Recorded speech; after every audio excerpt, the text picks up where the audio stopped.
তাহলে কি দুনিয়া থেকে চলে গেলেন জনপ্রিয় চিত্রনায়ক ইলিয়াস কাঞ্চন? এক সময়ে যার অভিনয় মুগ্ধ হতো সবাই, আজকে সেই নায়ক ইলিয়াস কাঞ্চন মৃত্যুর মুখোমুখি হয়ে দাঁড়িয়ে আছে। বিদেশে উন্নত চিকিৎসা করার পরেও কোনো ফলাফল পেল না। লন্ডনে চিকিৎসা শেষ না হলেও দেশে আসার জন্য পাগল হয়ে গেছে ইলিয়াস কাঞ্চন। পরে তার ছেলে দেশে নিয়ে আসে। এসে আত্মীয় স্বজন অন্য শিল্পীদের কাউকে চিনতে পারছে না।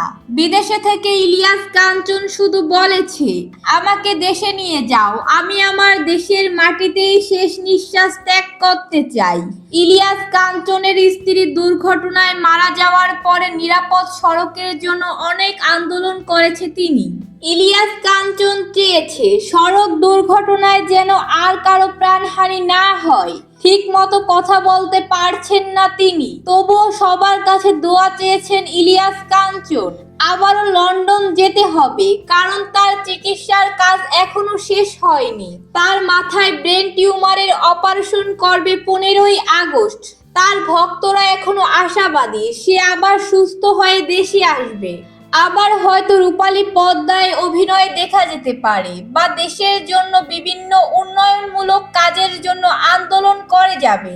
দেশে আসার পর সাংবাদিকরা সবাই তার সাথে কথা বলতে চায়, কিন্তু তার অবস্থা খুবই খারাপ, কথা বলতে কষ্ট হচ্ছে।